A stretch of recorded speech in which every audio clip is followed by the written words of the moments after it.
बाबा हा हे देहूच आहे ना व? होय. नाही, शिवाजी राजांना लव्हाराच्या घरी जायचंय. कुठे आहेत राजे? ते काय?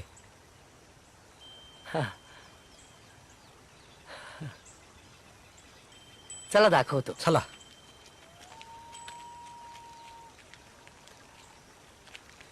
तू काय करतोस?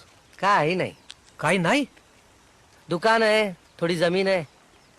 दुकान भाऊ बघतो, शेत तो राखतो. आणि तू जनावरांना झाडपाला करत फिरतोस. हो, तेही कोणीतरी केलंच पाहिजे. या गावात तुकाराम नावाचं लय मोठं संत आहेत असं ऐकलंय. तो कसला संत? का तो संत नाही? कलियुगी फार संत झाले घरोघर, तशातली याची गत. काय म्हणतोयस? हा, बायको याच्या नावाने शंक करते, मुलं ओरडतात, शास्त्री पंडित बोट मोडतात. असं? हो, याला कधी कुणी नीट पूजा करताना पाहिलंय? कधी यानं होम हवन केलंय? कधी ग्रह शांती? काय नाही, नुसतं लोकांना चांगलं वागण्याचा उपदेश करायचा. हे काय पुरेस आहे? अहो पण तेच आवश्यक आहे. जगात कुणी पांडित्याने ईश्वराला जवळ केलं, तर कुणी लेकरू होऊन लडिवाळपणे त्याच्या गळ्यात गळा घातला. पण याचं ज्ञान थोडकं आणि अहंकार सरतच नाही. तुम्हाला सांगतो, याचा डंकाच फार वाजला. माणसांची ही रीघ, स्वतःलाच भेटायला वेळ नाही, देवाला कुठून भेटणार?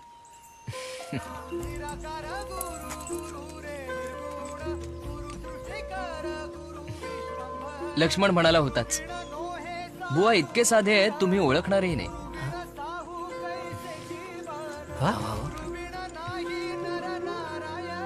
तुकोबा यांच्याशिवाय स्वतःबद्दल इतकं परखड कोण बोलणार? चूक झाली बुवा. असू दे, असू दे. गुरुविण नोहे साधु मुनि जान, गुरुविण साहू कैसे जीवन, गुरुविण नाही नर नारायण, गुरुचरिताचे कर पारायण.